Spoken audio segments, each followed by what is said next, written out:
Hello everyone. आप सभी का फिर से स्वागत है। ये घटना चक्र हिस्ट्री का डिस्कशन है और आज से हम लोग मॉडर्न हिस्ट्री का जो डिस्कशन है इसको स्टार्ट करेंगे, कवर करेंगे। इससे पहले हम लोगों ने प्राचीन भारतीय इतिहास और मध्यकालीन भारतीय इतिहास को कंप्लीट कर लिया है, कवर कर लिया है। तो सबसे पहले अगर बात करें तो मॉडर्न हिस्ट्री में हम लोग जो है आज यूरोपीय कंपनियों का जो आगमन है इसके बारे में डिस्कस करेंगे। इसके बाद इस टॉपिक से रिलेटेड अब तक जितने भी प्रश्न पूछे गए उन सभी प्रश्नों को भी हम लोग एनालिसिस करेंगे। लेकिन डिस्कशन को स्टार्ट करने से पहले मैं बता दूं कि इसका पीडीएफ अवेलेबल है। अगर आपको पीडीएफ चाहिए तो Telegram channel, Telegram quiz group या चैनल के कम्युनिटी बॉक्स में जाइए, वहां पर इसके रिगार्डिंग में इंफॉर्मेशन को अपडेट कर दिया गया है। तो चलिए स्टार्ट करते हैं। अगर बात करें तो वास्को डिगामा गुजराती पथ प्रदर्शक अहमद इब्न मजीद की सहायता से, किसकी सहायता से? अहमद इब्न मजीद की सहायता से भारत के पश्चिमी तट पर स्थित बंदरगाह कालीकट पर 20 मई 1498 को पहुंचा। जिस रास्ते से पहुंचा उस रास्ते की खोज का श्रेय इसी को दिया जाता है, यानी उसने यहां पहुंचकर भारत के नए समुद्री मार्ग की खोज की। और बात करें तो कालीकट के तत्कालीन शासक जमोरी ने वास्को डिगामा का स्वागत किया। 3 पॉइंट याद रखिएगा। वास्को डिगामा कब, किस बंदरगाह पर और मतलब कि किसके शासन में, यानी इसका स्वागत करने वाला कौन शासक था। तो 20 मई 1498 को कालीकट बंदरगाह पर और जमोरी ने इसका स्वागत किया। वास्को डिगामा के भारत आगमन से पुर्तगालियों और भारत के बीच व्यापार के क्षेत्र में एक नए युग का शुभारंभ हुआ। ठीक है। वास्को डिगामा ने काली मिर्च के व्यापार से 60 गुना जो है अधिक मुनाफा कमाया था, जिससे अन्य पुर्तगाली व्यापारियों को भी प्रोत्साहन मिला। व्यापार करने के लिए ये लोग इधर आकर्षित हुए। 1505 ईस्वी में फ्रांसिस्को द अल्मीडा भारत में प्रथम पुर्तगाली वायसराय और गवर्नर बनकर आया। तो भारत में प्रथम पुर्तगाली वायसराय और गवर्नर कौन था? Francisco de Almeida. व्यापारिक हितों के परिप्रेक्ष्य में हिंद महासागर में प्रभुत्व स्थापित करने के लिए अल्मीडा ने ब्लू वाटर पॉलिसी यानी नीला जल की नीति का प्रतिपादन किया। अल्मीडा के बाद अल्फांसो द अल्बुकर्क 1509 में गवर्नर बनकर आया। उसने 1510 ईस्वी में बीजापुर के शासक यूसुफ आदिल शाह से गोवा छीनकर अपने अधिकार में कर लिया। इसे भारत में पुर्तगीज शक्ति का वास्तविक संस्थापक माना जाता है। अल्बुकर्क ने 1511 में दक्षिण पूर्वी एशिया की महत्वपूर्ण मंडी मलक्का और 1515 ईस्वी में फारस के खाड़ी के मुहाने पर स्थित हरमुज पर अधिकार कर लिया। अल्बुकर्क के बाद प्रमुख गवर्नरों में से एक नीनो डी कुन्हा था। यह 1529 से 1538 ईस्वी तक जो है गवर्नर रहा। पुर्तगाली यात्री वास्को डिगामा ने भारत के मार्ग की जो है अगर बात करें तो मूलतः इटली निवासी और स्पेन के द्वारा वेद पोषित यात्री कोलंबस, याद रखिए कोलंबस ने अमेरिका की खोज की। ब्रिटेन के कैप्टन कुक ने ऑस्ट्रेलिया की। हॉलैंड के तस्मान ने वान डिमंस लैंड यानी वर्तमान तस्मानिया और न्यूजीलैंड की खोज की थी। काफी महत्वपूर्ण है, याद रखिएगा। तो इटली निवासी और स्पेन के द्वारा वित्त पोषित यात्री कोलंबस ने अमेरिका की खोज की थी। ब्रिटेन के कैप्टन कुक ने ऑस्ट्रेलिया की। हॉलैंड के तस्मान ने वान डिमंस लैंड यानी तस्मानिया और न्यूजीलैंड की खोज की। पुर्तगालियों के भारत में प्रथम दुर्ग जो है, भारत में प्रथम यूरोपीय दुर्ग भी, इसका निर्माण अल्फांसो द अल्बुकर्क के द्वारा 1503 में कोचीन में कराया गया था। और इस समय जो था अल्फांसो द अल्बुकर्क गवर्नर नहीं था। अजीदीव एवं कनानौर में पुर्तगाली दुर्गों का निर्माण जो है फ्रांसिस्को द अल्मीडा के द्वारा 1505 ईस्वी में कराया गया था। मध्यकाल में सर्वप्रथम अगर बात करें तो भारत से व्यापार संबंध स्थापित करने वाले पुर्तगाली थे। तो भारत से व्यापारिक संबंध स्थापित करने वाले पुर्तगाली थे। भारत में यूरोपीय व्यापारिक कंपनियों की आगमन का जो क्रम है ये रट जाइएगा, काफी महत्वपूर्ण है, बहुत बार पूछा गया है। तो यूरोपीय व्यापारिक कंपनियों के आगमन का क्रम, सबसे पहले पुर्तगीज आते हैं, इसके बाद डच, इसके बाद अंग्रेज, इसके बाद डेन, इसके बाद फ्रांसीसी। दोबारा से रिपीट कर देता हूं, कंपनियों के आगमन का जो क्रम है पुर्तगीज, डच, अंग्रेज, डेन, फ्रांसीसी। भारत में पुर्तगाली सबसे पहले यानी 1498 में आए और सबसे अंत में गए यानी 1961 में। 1961 में गोवा का पुर्तगाली governor general manual Antonio Vassalo सिल्वा था। समय है 1958 से 1961। भारत की स्वतंत्रता प्राप्ति के दौरान अगर बात करें तो याद रखिएगा, गोवा जो है, गोवा का गवर्नर जनरल जोसे फेरेइरा बोसा था। जोसे फेरेइरा बोसा। यूरोपीय शक्तियों में सर्वप्रथम पुर्तगाली व्यापारियों ने भारत में सामुद्रिक व्यापारिक केंद्र स्थापित किए। पुर्तगालियों ने 1503 में कोचीन में पहली फैक्ट्री और 1505 में कन्नूर में अपनी दूसरी फैक्ट्री जो है स्थापित की।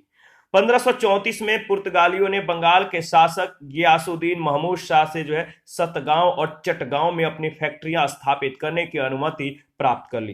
पुर्तगालियों के द्वारा हुगली को बंगाल के खाड़ी में समुद्री लूटपाट के लिए अड्डे के रूप में इस्तेमाल किया जाता था।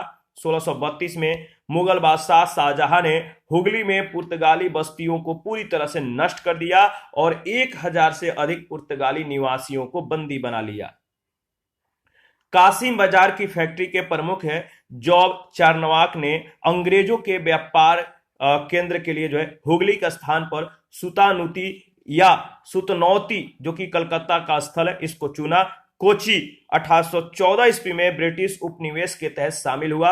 अंग्रेज ईस्ट इंडिया कंपनी का सूत्रपात 1599 में हुआ, जब लंदन के कुछ, अगर बात करें तो लंदन के कुछ साहसिक व्यापारियों ने यह समूह का जो है गठन कर 30,133 पाउंड की जो है अगर बात करें तो वचनबद्ध अभिदत्त पूंजी के साथ ईस्ट इंडीज व्यापार के लिए अभिप्रेत समुद्री अभियान के लिए आवेदन प्रस्ताव ब्रिटिश क्राउन के समक्ष प्रस्तुत किया।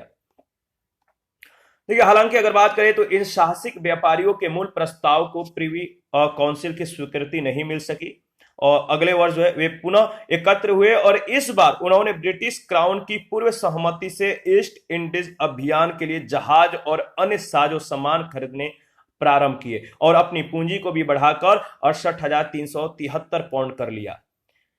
31 दिसंबर 1600 को ब्रिटिश महारानी एलिजाबेथ ने इन्हें the governor and company of merchant of London trading into the East Indies, यानी प्रथम गवर्नर जो थे थॉमस स्मिथ, इनके नाम के तहत जो है रॉयल चार्टर ऑफ इनकॉर्पोरेशन प्रदान किया और इस प्रकार ईस्ट इंडिया कंपनी का आधिकारिक रूप से गठन हुआ।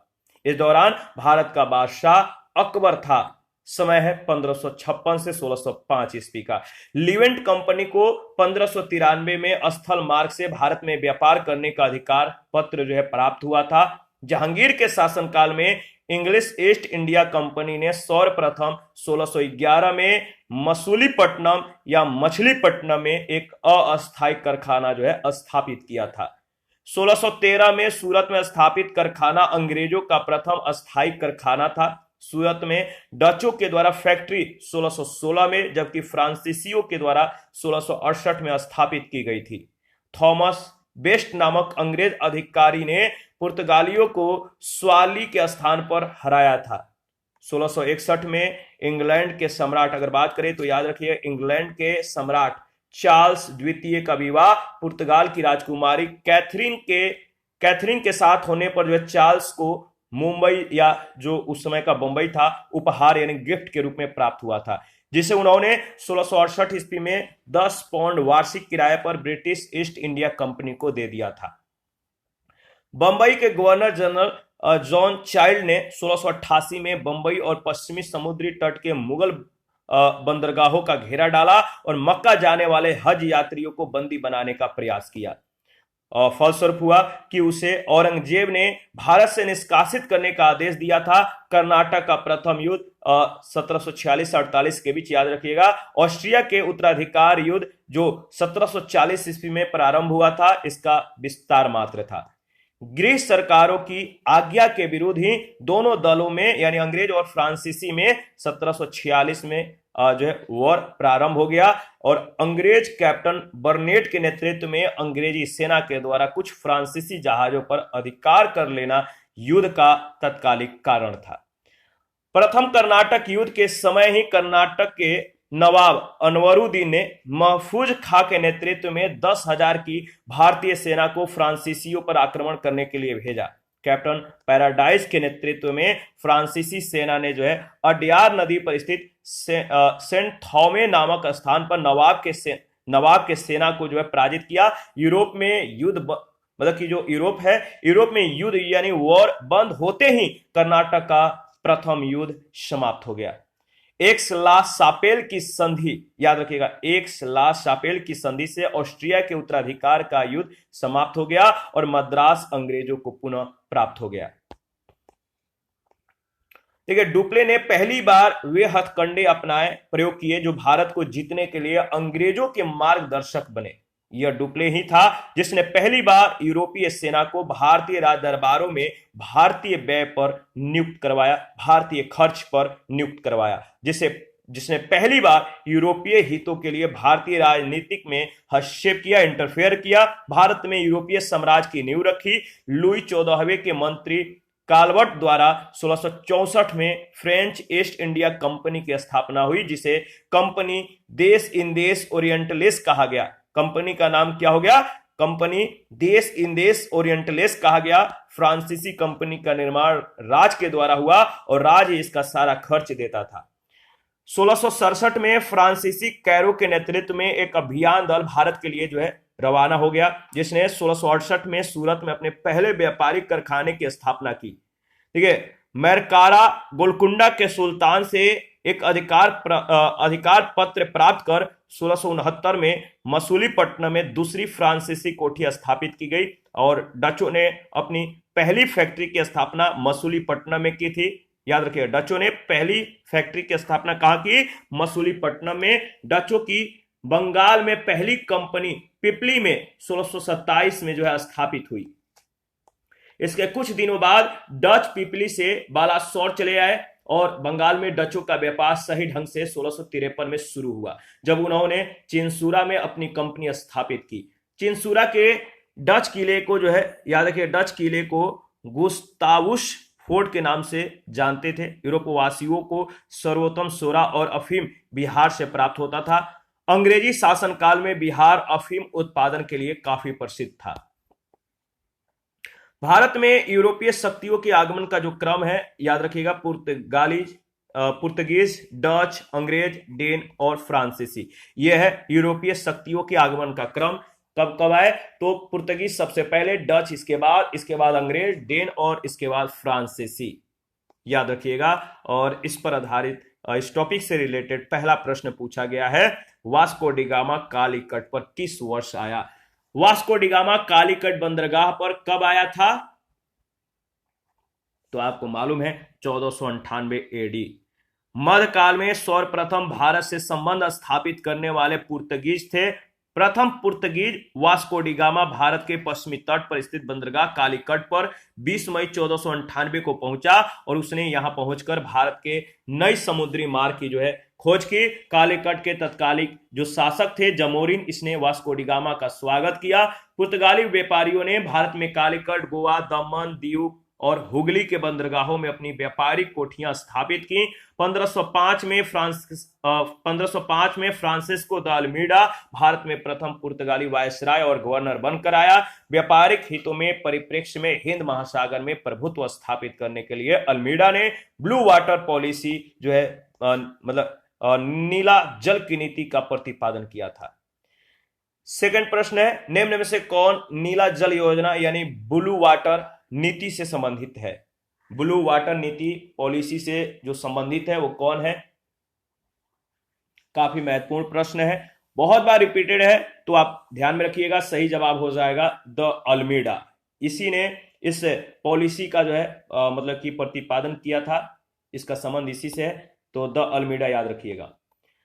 थर्ड नंबर है, मध्यकाल में सर्वप्रथम भारत से व्यापार संबंध स्थापित करने वाले कौन थे? मध्यकाल में सर्वप्रथम भारत से व्यापारिक संबंध स्थापित करने वाले कौन थे? बहुत बार यह प्रश्न पूछा गया, याद रखिएगा। सही जवाब हो जाएगा पुर्तगाली, यानी डी ऑप्शन। इसके बाद 4 नंबर है, वास्को डी गामा भारत कब आया था? वास्को डी गामा भारत कब आया था? सही जवाब है 1498। और 5 नंबर है, पुर्तगाली उपनिवेश का प्रथम वायसराय भारत में कौन हुआ? पुर्तगाली उपनिवेश का प्रथम वायसराय भारत में कौन हुआ? तो सही जवाब है अल्मीडा, सी ऑप्शन बिल्कुल करेक्ट ऑप्शन है। 6 नंबर है, निम्नलिखित में से किसने वास्को डिगामा का कालीकट में स्वागत किया था?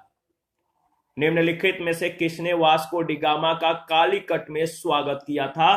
तो सही जवाब हो जाएगा जमोरिन, सी ऑप्शन।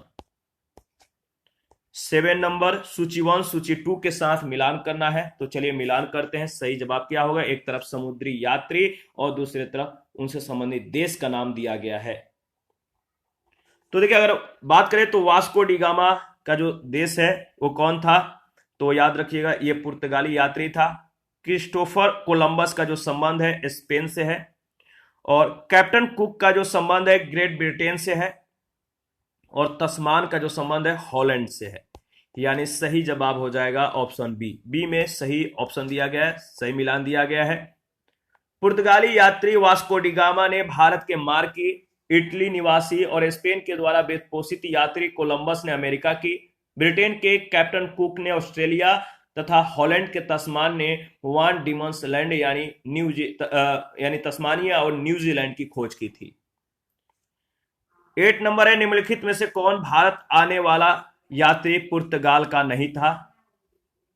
कौन भारत आने वाला यात्री पुर्तगाली नहीं था, पुर्तगाल का नहीं था? इसका सही जवाब हो जाएगा पीटर मुंडी, यानी सी ऑप्शन। पीटर मुंडी 17वीं शताब्दी में भारत आने वाला ब्रिटिश व्यापारी, लेखक एवं यात्री था। चीन की चाय को चखने का उल्लेख करने वाला वह प्रथम ब्रिटिश नागरिक था। भारत में उसने जो है पटना, आगरा और सूरत आदि नगरों की यात्रा की। 9 नंबर है, भारत में पुर्तगाली शक्ति का वास्तविक संस्थापक कौन था? भारत में पुर्तगाली शक्ति का वास्तविक संस्थापक कौन था? सही जवाब है अल्बुकर्क, यानी बी ऑप्शन बिल्कुल करेक्ट ऑप्शन है। इसके बारे में अगर बात करें तो भारत में पुर्तगाली शक्ति का वास्तविक संस्थापक अल्बुकर्क था, और इसने भारत में एक प्रादेशिक शक्ति के रूप में जो है पुर्तगाली राज की स्थापना की थी। फरवरी 1510 में बीजापुर के आदिल शाह सुल्तान से गोवा को छीनना, ठीक है, जीत लेना अल्बुकर्क की पहली महत्वपूर्ण उपलब्धि थी। और गोवा की जो विजय थी, इसने दक्षिण पश्चिमी समुद्र तट पर पुर्तगाली नौसैनिक प्रभुत्व पर मुहर लगा दी। इसके साथ ही भारत में क्षेत्रीय पुर्तगाली राज की स्थापना हुई। अल्बुकर्क ने भारत में पुर्तगालियों की संख्या में वृद्धि करने और उनकी अस्थायी बस्तियां बसाने के उद्देश्य से पुर्तगालियों को भारतीय महिलाओं के साथ विवाह करने के लिए प्रोत्साहित किया। प्रश्न संख्या 10 है, भारत में यूरोपीय शक्तियों के प्रवेश के संदर्भ में निम्न में से कौन सा कथन सही नहीं है? भारत में यूरोपीय शक्तियों के प्रवेश के संदर्भ में निम्न में से कौन सा कथन सही नहीं है? सही जवाब है ऑप्शन ए, पुर्तगालियों ने 1499 में गोवा पर कब्जा किया था, जो कि कथन सही नहीं है। ऑप्शन ए करेक्ट ऑप्शन है। 11 नंबर है, पुर्तगालियों ने भारत में निम्नलिखित में से किस स्थान पर प्रथम दुर्ग का निर्माण किया था? पुर्तगालियों ने भारत में निम्नलिखित में से किस स्थान पर प्रथम दुर्ग का निर्माण किया था? याद रखिएगा, सही जवाब हो जाएगा कोचीन। पुर्तगालियों ने भारत में प्रथम दुर्ग, यानी भारत में प्रथम यूरोपीय दुर्ग भी, इसका निर्माण अल्फांसो द अल्बुकर्क के द्वारा 1503 में कोचीन में कराया गया था, और अल्फांसो द अल्बुकर्क इस समय वह गवर्नर नहीं था। 12 नंबर है, किन यूरोपियों ने भारत में जो है सामुद्रिक व्यापारिक केंद्र स्थापित किए? किन यूरोपियों ने भारत में प्रथमतः सामुद्रिक व्यापारिक केंद्र स्थापित किए?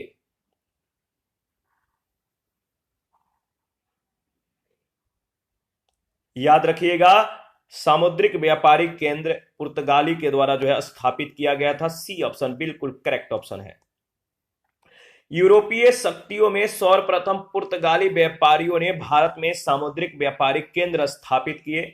भारत में प्रथम पुर्तगाली वायसराय फ्रांसिस्को द अल्मेडा ने 1509 में दीव पर अधिकार कर लिया। दीव पर अधिकार के साथ ही पुर्तगाली हिंद महासागर में सबसे अधिक शक्तिशाली हो गए। पुर्तगालियों ने हिंद महासागर से होने वाले व्यापार पर एकाधिपत्य स्थापित कर लिया और यहां से गुजरने वाले अन्य जहाजों से कर वसूल करने लगे। 13 नंबर है बंगाल की निम्नलिखित फैक्ट्रियों में से जो पुर्तगालियों के द्वारा स्थापित की गई थी वह थी। बंगाल की निम्नलिखित फैक्ट्रियों में से एक जो पुर्तगालियों के द्वारा स्थापित की गई थी वो कौन थी? तो देखिए अगर बात करें तो सही जवाब हो जाएगा हुगली। सी ऑप्शन बिल्कुल करेक्ट ऑप्शन है। देखिए पुर्तगाली गवर्नर नीनो डी कुंडा, इसने मद्रास के निकट सेंथोमी और बंगाल में हुगली में जो है पुर्तगाली बस्तियां स्थापित करके भारत के पूर्वी समुद्री तट की ओर पुर्तगाली वाणिज्य का विस्तार किया। 1534 में पुर्तगालियों ने बंगाल के शासक गियासुद्दीन महमूद शाह से सतगांव और चटगांव में अपनी फैक्ट्रियां स्थापित करने की जो अनुमति प्राप्त कर ली। इसके बाद संपूर्ण बंगाल में अनेक पुर्तगाली बस्तियों की स्थापना की गई। चटगांव, जिसे पुर्तगाली महान बंदरगाह के रूप में अभिहित करते थे, उनके द्वारा प्रयुक्त किया जाता रहा। 16वीं सदी में अगर बात करें तो सतगांव का पतन हो गया और उसका स्थान हुगली ने ले लिया। चिंसूरा में डचों ने गुस्तावुस किले का निर्माण कराया था। श्रीरामपुर डेनिस का प्रमुख केंद्र था। 14 नंबर है पौंडीचेरी यानी वर्तमान पुदुचेरी के संदर्भ में निम्नलिखित कथनों पर विचार कीजिए। पौंडीचेरी के संदर्भ में निम्नलिखित कथनों पर विचार कीजिए। इनमें से कौन सा कथन सही है बताइए। तो देखिए अगर बात करें तो इसमें जो कथन सही है पहला है पौंडीचेरी पर कब्जा करने वाली पहली यूरोपीय शक्ति पुर्तगाली थे, यानी ऑप्शन ए जो है केवल पहला जो कथन है बिल्कुल सही है। स्टेटमेंट पहला सही है। पौंडीचेरी में सर्वप्रथम पुर्तगालियों ने अपना उपनिवेश स्थापित किया था। पौंडीचेरी में इसके बाद डेन्स और डचों ने अपनी व्यापारिक कोठियां स्थापित की। इसके बाद 1673 में फ्रांसीसियों ने यहां अपनी बस्तियां स्थापित की और अंग्रेजों ने भी पौंडीचेरी पर जो है 1793 में कब्जा कर लिया। फिर 1814 में हुई पेरिस की संधि के तहत इसे फ्रांस को सौंप दिया। इसलिए पहला जो कथन है सही है। आगे नेक्स्ट प्रश्न, प्रश्न संख्या 15 है हुगली को बंगाल के खाड़ी में, अगर बात करें तो हुगली को बंगाल के खाड़ी में समुद्री लूटपाट के लिए किसने अड्डा बनाया था? हुगली को बंगाल के खाड़ी में समुद्री लूटपाट के लिए किसने अड्डा बनाया था? याद रखिएगा पुर्तगालियों ने। पुर्तगालियों के द्वारा हुगली को बंगाल के खाड़ी में समुद्री लूटपाट के लिए अड्डे के रूप में इस्तेमाल किया जाता था। 16 नंबर है बंगाल के खाड़ी में समुद्री डकैती के लिए हुगली का प्रयोग कौन करता था? बंगाल के खाड़ी में समुद्री डकैती के लिए हुगली का उपयोग कौन करता था? आपको मालूम है पुर्तगाली। 17 नंबर है निम्नलिखित में से कौन कलकत्ता का संस्थापक था? कौन कलकत्ता का संस्थापक था?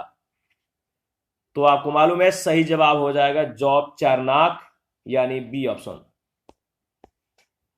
कासिम बाजार की फैक्ट्री के प्रमुख जॉब चारनाक ने अंग्रेजों के व्यापार केंद्र के लिए हुगली के स्थान पर सुतानुती या सुतनौती को जो है चुना। कलकत्ता का यह स्थल है, इसको चुना। उसे ही कलकत्ता का संस्थापक माना जाता है। हालांकि मई 2003 में दिए गए अपने निर्णय में कलकत्ता उच्च न्यायालय की एक खंडपीठ ने जॉब चारनाक को कलकत्ता का संस्थापक न मानते हुए कहा कि कलकत्ता जॉब चारनाक के आगमन से पूर्व अस्तित्व में था। इस आधार पर कलकत्ता का स्थापना 24 अगस्त 1690 को जो है यानी फाउंडेशन डे भी नहीं मनाया जा सकता।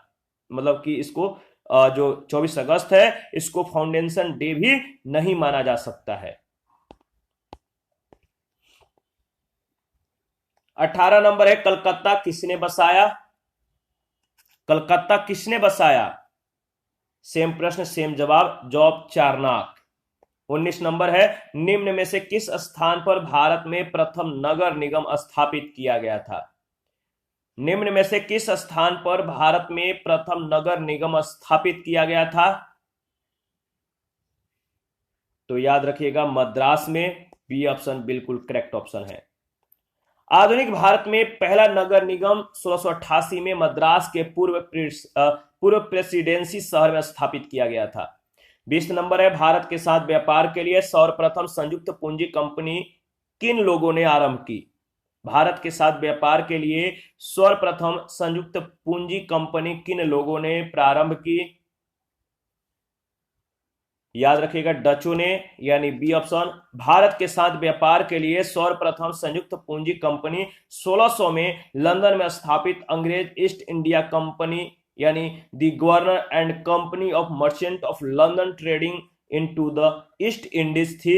इसके बाद 1602 में डच यानी हॉलैंड संसद के द्वारा पारित प्रस्ताव से एक संयुक्त डच ईस्ट इंडिया कंपनी की स्थापना हुई। विकल्प में ब्रिटेन न होने के कारण विकल्प बी सही होगा।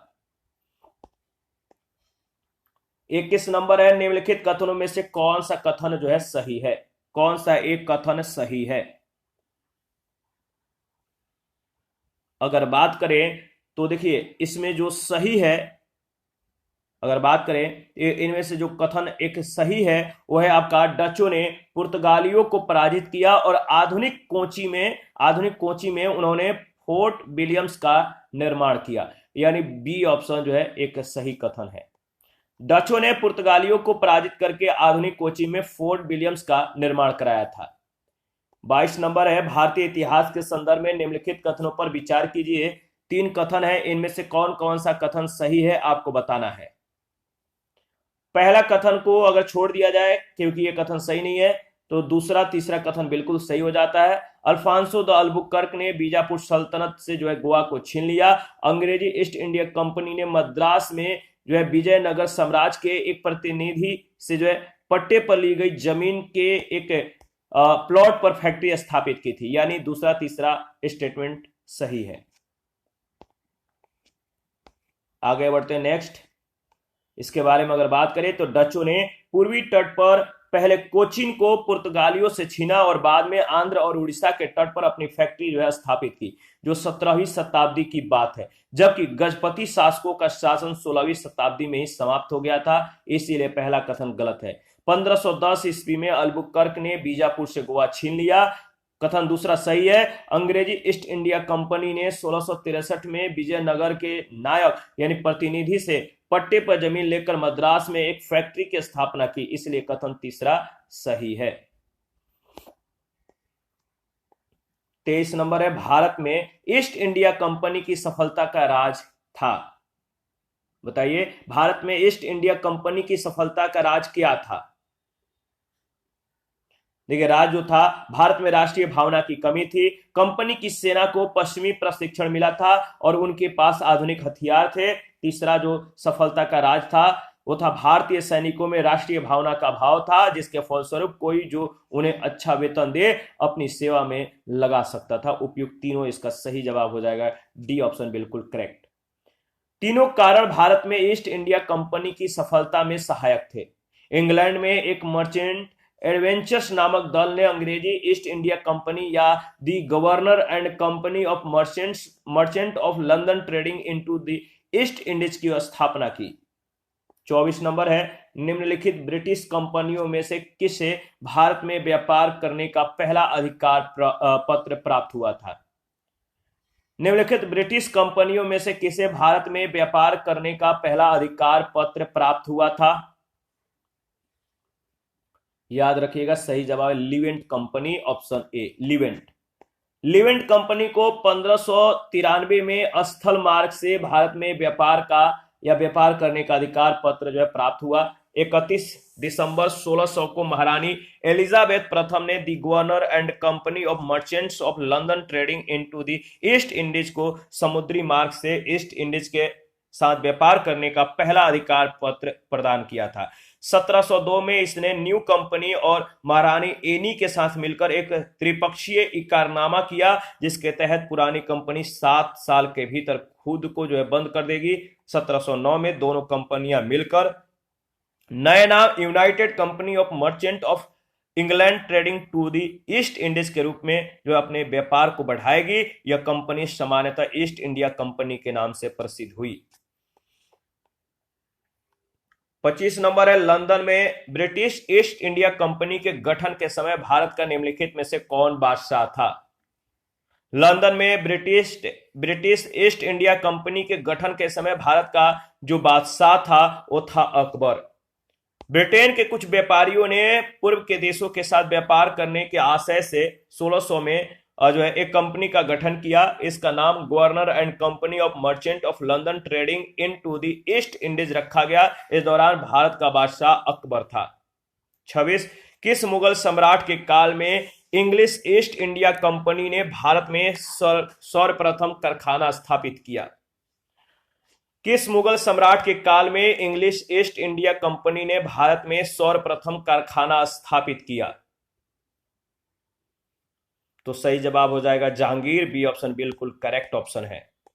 जहांगीर के शासनकाल में ईस्ट इंडिया कंपनी ने सर्वप्रथम 1611 में मसूलीपट्टनम या मछलीपट्टनम में एक अस्थायी कारखाना स्थापित किया था। 1613 में सूरत में स्थापित कारखाना अंग्रेजों का प्रथम अस्थायी कारखाना था। 27 नंबर है, भारत में 1613 में अंग्रेजों ने अपनी पहली फैक्ट्री कहां स्थापित की थी? 1613 में अंग्रेजों ने अपनी पहली फैक्ट्री कहां स्थापित की थी? तो इसका सही जवाब हो जाएगा, याद रखिएगा, सूरत में। D option. देखिए, कैप्टन विलियम हॉकिंस सूरत से मुगल दरबार 1608 में पहुंचा, लेकिन सूरत में फैक्ट्री की स्थापना की अनुमति पाने में वह सफल नहीं हो सका। 1611 में पुर्तगालियों के विरोध के बावजूद कैप्टन मिडल्टन सूरत के समीप स्वाली पहुंचा और मुगल गवर्नर से वहां व्यापार करने की अनुमति को पाने में सफल हो गया। कैप्टन थॉमस बेस्ट के द्वारा सूरत के बंदरगाह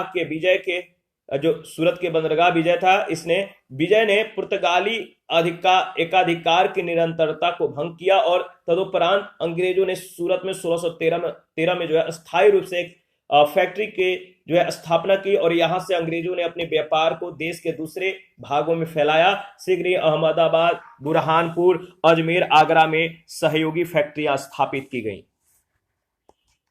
28 नंबर है, निम्नलिखित में से किस अंग्रेज अधिकारी ने पुर्तगालियों को स्वाली के स्थान पर हराया था? निम्नलिखित में से किस अंग्रेज अधिकारी ने पुर्तगालियों को स्वाली के स्थान पर हराया था? तो याद रखिएगा, सही जवाब हो जाएगा थॉमस बेस्ट, यानी बी ऑप्शन। इसके बारे में ऑलरेडी हम लोगों ने डिस्कस कर लिया है। 29 नंबर है, 17वीं शताब्दी के पहले चतुर्थांश में निम्नलिखित में से कहां इंग्लिश ईस्ट इंडिया कंपनी कारखाने जो है स्थित था या कारखाना स्थित था? 17वीं शताब्दी के पहले चतुर्थांश में निम्नलिखित में से कहां इंग्लिश ईस्ट इंडिया कंपनी कारखाना स्थित था? तो याद रखिएगा, भरूच में। सिर्फ पहला, केवल पहला, यानी ऑप्शन ए। 17वीं शताब्दी के पहले चतुर्थांश तक ईस्ट इंडिया कंपनी ने सूरत, भरूच, बुरहानपुर, अहमदाबाद और आगरा में अपने कारखाने स्थापित कर लिए थे। 30 नंबर है, ईस्ट इंडिया कंपनी की प्रथम फैक्ट्री स्थापित की गई। ईस्ट इंडिया कंपनी की प्रथम फैक्ट्री स्थापित की गई थी कहां पर? तो देखिए, इसका सही जवाब हो जाएगा सूरत में। कहां पर? सूरत। D option. 31 है, निम्नलिखित यूरोपीय व्यापारिक कंपनियों में से किसने सूरत में सर्वप्रथम अपना कारखाना स्थापित किया? निम्नलिखित यूरोपीय व्यापारिक कंपनियों में से किसने सूरत में पहला कारखाना जो है स्थापित किया? तो अंग्रेजों ने, यानी बी ऑप्शन। यूरोपीय व्यापारिक कंपनियों में से ब्रिटिश ईस्ट इंडिया कंपनी ने सूरत में अपनी सर्वप्रथम फैक्ट्री जो है स्थापित की। 1613 में जहांगीर ने अंग्रेजों को सूरत में अस्थायी कारखाना स्थापित करने की अनुमति दी। सूरत में डचों के द्वारा फैक्ट्री 1616 में, फ्रांसीसियों के द्वारा 1668 में जो है स्थापित की गई और ईस्ट इंडिया कंपनी ने सर्वप्रथम 1611 में मसूलीपट्टनम में अपना कारखाना जो है स्थापित किया, जो कि अस्थायी था। इन्होंने अपना प्रथम अस्थायी कारखाना 1613 में सूरत में स्थापित किया था। फ्रांसीसियों ने भी जो है अपना प्रथम कारखाना 1668 में सूरत में ही स्थापित किया था। 32, 1613 में अंग्रेजी ईस्ट इंडिया कंपनी को कहां एक कारखाना यानी व्यापार स्थल स्थापित करने की अनुमति मिली? 1613 में अंग्रेजी ईस्ट इंडिया कंपनी को कहां एक कारखाना या व्यापार स्थल स्थापित करने की अनुमति मिली? तो याद रखिएगा, सूरत में। डी ऑप्शन बिल्कुल सही जवाब है। 33 नंबर है, ईस्ट इंडिया कंपनी के प्रारंभिक दौर में वेस्टर्न प्रेसिडेंसी कहां थी? ईस्ट इंडिया कंपनी के प्रारंभिक दौर में वेस्टर्न प्रेसिडेंसी कहां थी? सही जवाब है Surat, option A. East India company ने प्रारंभ में सूरत को प्रेसिडेंसी बनाया गया था, बाद में यह बॉम्बे स्थानांतरित कर दी गई। 34 नंबर है, ब्रिटिश ईस्ट इंडिया कंपनी ने बंबई किससे लिया था? ब्रिटिश ईस्ट इंडिया कंपनी ने बंबई किससे लिया था?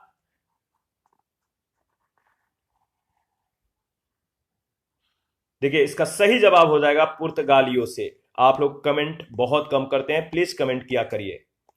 ब्रिटिश ईस्ट इंडिया कंपनी ने बंबई पुर्तगालियों से लिया। 1661 में इंग्लैंड के सम्राट चार्ल्स द्वितीय का विवाह पुर्तगाल के राजकुमारी कैथरीन से होने पर चार्ल्स को पुर्तगालियों के द्वारा बंबई उपहार के रूप में जो प्रदान किया गया था, जिसे उन्होंने 10 पाउंड वार्षिक किराए पर 1668 में ब्रिटिश ईस्ट इंडिया कंपनी को दे दिया था।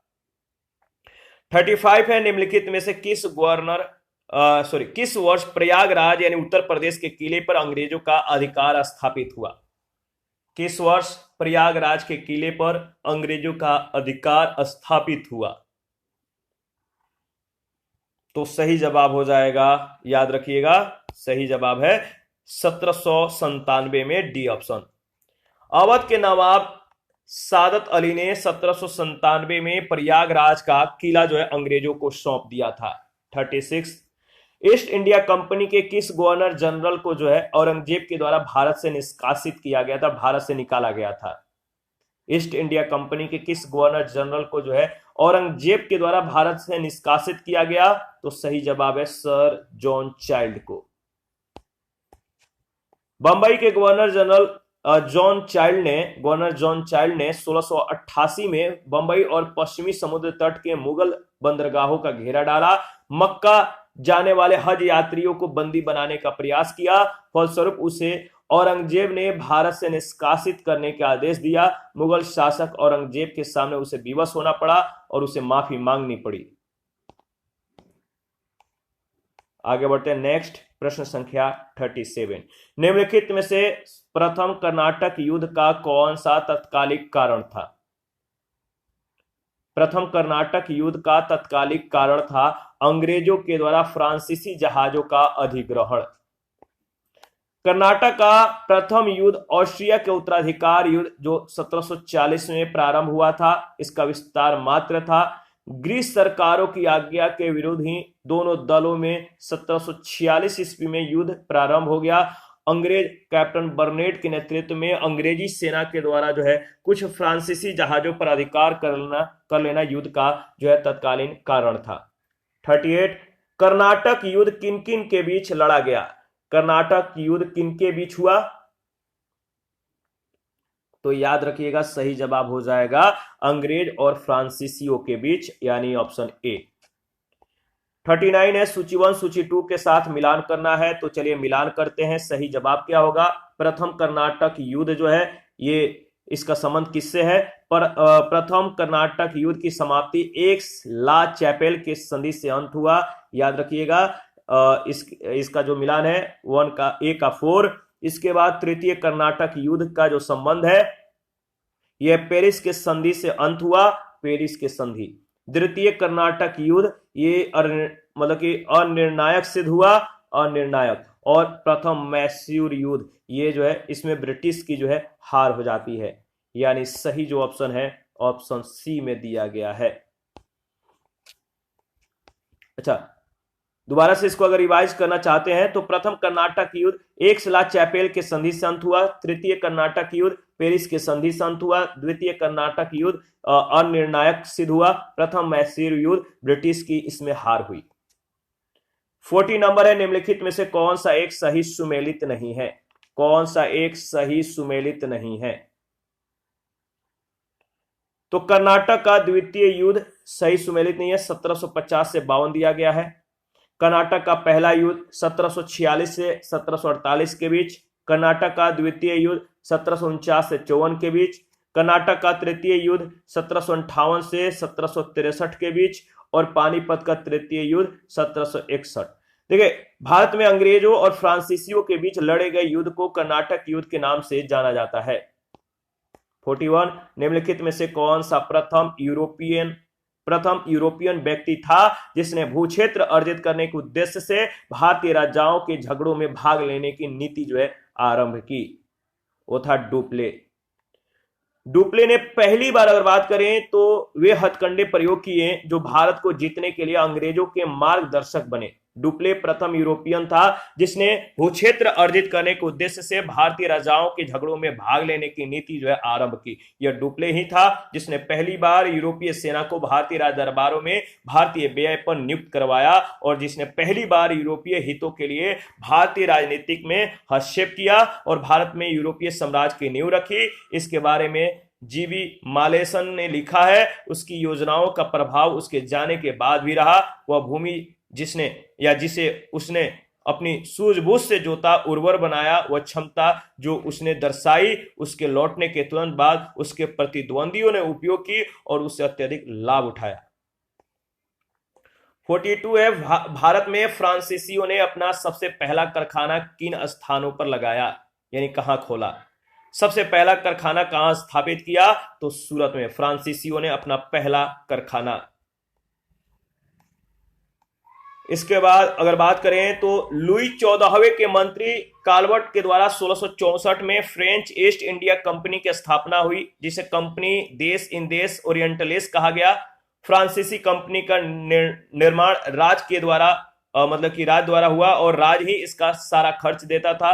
1667 में फ्रांसिस कैरो के नेतृत्व में एक अधिकार दल भारत के लिए रवाना हुआ जिसने 1668 ईस्वी में सूरत में अपने पहले व्यापारिक कारखाने स्थापित किए। 43 है, फ्रांसीसी ईस्ट इंडिया कंपनी संस्थापित हुई थी। फ्रांसीसी ईस्ट इंडिया कंपनी किसके शासनकाल में स्थापित हुई थी? याद रखिएगा, लुई 14वें के शासनकाल में, यानी ऑप्शन ए। 44 है, निम्नलिखित में से किसे भारत में फ्रांसीसी कंपनी का संस्थापक माना जाता है? किसे भारत में फ्रांसीसी कंपनी का संस्थापक माना जाता है? तो याद रखिएगा, सही जवाब हो जाएगा काल्वर्ट, यानी सी ऑप्शन। 45 है, बंगाल में निम्न में से कौन सा कारखाना डचों ने स्थापित किया था? शुरू में भी हम लोगों ने डिस्कस किया है, तो बताइए बंगाल में निम्न में से कौन सा कारखाना डचों ने स्थापित किया था? तो सही जवाब है चेंसुरा और हुगली में। डचों की बंगाल में पहली कंपनी पिपली में 1627 में स्थापित हुई। इसके कुछ दिनों बाद डच पिपली से बालासोर चले आए। बंगाल में डचों ने 1635 से प्रारंभ कर 1656 के बीच कुछ समय तक हुगली में फैक्ट्री का संचालन किया। 1656 के बाद हुगली के ही एक गांव चिंसूरा में 1653 में स्थापित फैक्ट्री डचों के व्यापार का मुख्य केंद्र बनी और स्पष्ट है कि दिए गए विकल्पों में डचों का कारखाना चिंसूरा हुगली के एक ग्राम के साथ साथ हुगली मुख्यालय में भी था। ठीक है, और 17वीं शताब्दी के समाप्त होने तक डच कंपनी कासिम बाजार, पटना, ढाका, मालदा, बालासोर, बारंगोर, जुगदिया और फतवा आदि स्थानों पर स्थापित हो चुकी थी। 46 से डच ईस्ट इंडिया कंपनी ने किस वर्ष अपनी फैक्ट्री पटना में स्थापित की? डच ईस्ट इंडिया कंपनी ने किस वर्ष अपनी फैक्ट्री पटना में स्थापित की? तो देखिए, अगर बात करें तो इसका सही जवाब हो जाएगा 1632 में, यानी बी ऑप्शन बिल्कुल करेक्ट ऑप्शन है। बंगाल की समृद्ध व्यापार की तरफ आकर्षित हो डचों ने 1615 से 1629 में असफल प्रयास किए। बंगाल में व्यापार का सुअवसर उन्हें 1632 में प्राप्त हुआ। 1632 में सर्वप्रथम पटना में डच ईस्ट इंडिया कंपनी का प्रवेश हुआ।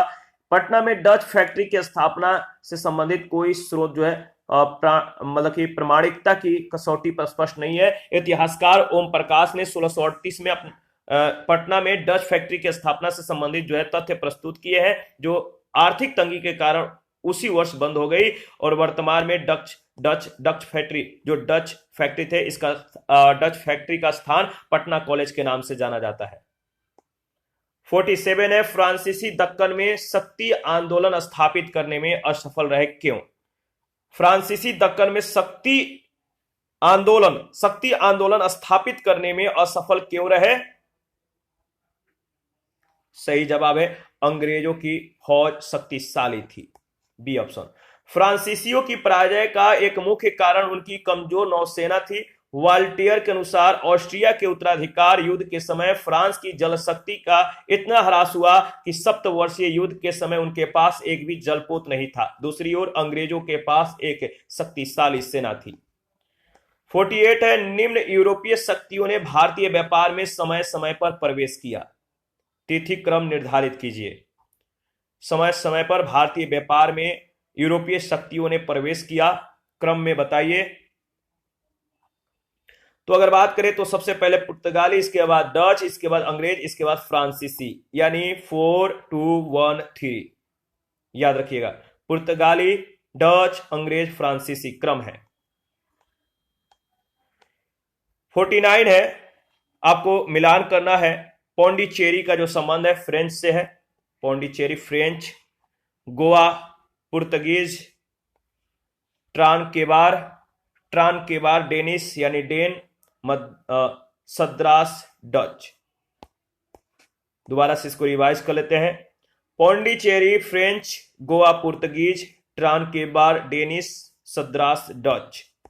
50, उस क्षेत्र की पहचान करें जहां से यूरोप वासियों को सर्वोत्तम सोरा और अफीम प्राप्त होता था। अच्छे किस्म के सोरा और अफीम जो है यूरोप वासियों को कहां से प्राप्त होता था? तो याद रखिएगा, बिहार से। 51 है, अंग्रेजी शासनकाल में भारत का कौन सा क्षेत्र अफीम उत्पादन के लिए प्रसिद्ध था? अंग्रेजी शासनकाल में भारत का कौन सा क्षेत्र अफीम उत्पादन के लिए प्रसिद्ध था? सही जवाब है बिहार। 52 है, निम्नलिखित यूरोपियों में से कौन सा एक स्वतंत्रता पूर्वक भारत में व्यापारी के रूप में सबसे अंत में आए? निम्नलिखित यूरोपियों में से कौन सा एक स्वतंत्रता पूर्व भारत में व्यापारी के रूप में सबसे अंत में आए? सही जवाब है फ्रांसीसी। 16वीं 17वीं शताब्दी में यूरोप के अनेक राष्ट्रों के व्यापारी समय समय पर व्यापार के उद्देश्य से भारत में आते रहे। इन यूरोपियों में सबसे पहले 1498 में पुर्तगाली, 1605 में डच, 1608 में अंग्रेज, 1667 में फ्रांसीसियों का आगमन हुआ। याद रखिएगा, भारत आने वाले व्यापारियों में सबसे अंत में फ्रांसीसियों का ही आगमन हुआ था। 53, निम्नलिखित में से किन स्थानों पर डचों ने अपने व्यापारिक अड्डे स्थापित किए? निम्नलिखित में से किन स्थानों पर डचों ने अपने व्यापारिक अड्डे जो है स्थापित किए? तो देखिए, नागपट्टनम, चिंसूरा, मछलीपट्टनम, सूरत, भरूच, आगरा, कोचीन, अहमदाबाद, पटना, यानी उपयुक्त सभी। डी ऑप्शन बिल्कुल करेक्ट ऑप्शन है। 54, निम्नलिखित पर विचार कीजिए। निम्नलिखित पर विचार कीजिए, बताइए इनमें से कौन सा कथन सही है? तो तीनों कथन को अगर आप देखिएगा, एनालिसिस कीजिएगा, तो तीनों में से कोई भी कथन सही नहीं है, कोई भी नहीं है, यानी डी ऑप्शन।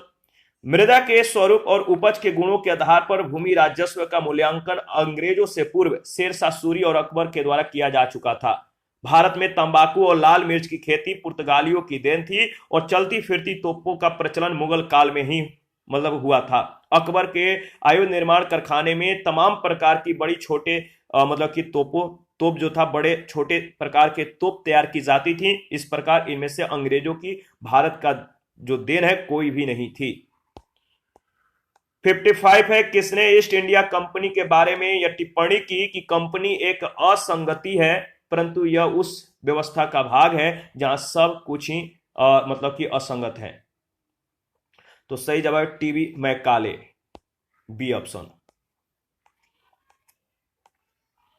देखिए, अगर बात करें तो Lord Thomas Babington Macaulay Britain का राजनीतिज्ञ तथा इतिहासकार था। 1834 से 1838 तक वह भारत की सुप्रीम काउंसिल में लॉ मेंबर और लॉ कमीशन का प्रधान रहा। प्रसिद्ध दंड विधान ग्रंथ द इंडियन पिनल कोड की पांडुलिपि इसी ने तैयार की थी। अंग्रेजी को भारत की सरकारी भाषा और शिक्षा का माध्यम और यूरोपीय साहित्य, दर्शन और विज्ञान को भारतीय शिक्षा का लक्ष्य बनाने में इसकी महत्वपूर्ण भूमिका थी। ईस्ट इंडिया कंपनी की नीतियों पर टिप्पणी करते हुए मैकाले ने कहा था कि कंपनी एक असंगति है, परंतु यह उस व्यवस्था का भाग है जहां सब कुछ ही असंगत है। 56 एक्स-ला-शापेल 1748 की संधि के संदर्भ में निम्नलिखित में से कौन सा कथन सही है? तो बताइए, एक्स-ला-शापेल 1748 की संधि के संदर्भ में जो कथन सही है वो कौन कौन सा है? तो देखिए, दोनों, प्रथम कर्नाटक युद्ध की समाप्ति हुई और अंग्रेजों को मद्रास पुनः प्राप्त हुआ, दोनों कथन सही है। एक्स-ला-शापेल की संधि 1748 से ऑस्ट्रिया के उत्तराधिकार का युद्ध समाप्त हो गया। यूरोप का युद्ध बंद होते ही कर्नाटक का प्रथम युद्ध समाप्त हो गया और मद्रास अंग्रेजों को पुनः प्राप्त हो गया। 57 भारत में अंग्रेजों की सफलता और फ्रांसीसियों की असफलता के कारण के संदर्भ में निम्न कथनों में से कौन सा कथन सही है? दो कथन दिए गए, दोनों में से कौन सा कथन सही होगा आपको बताना है। पहला कथन है अंग्रेजों को बंगाल विजय से अपार धन और जनशक्ति का मिलना, दूसरा अंग्रेजों की बेहतर नौसैनिक ताकत। ये दोनों कथन जो है सही है, सी ऑप्शन।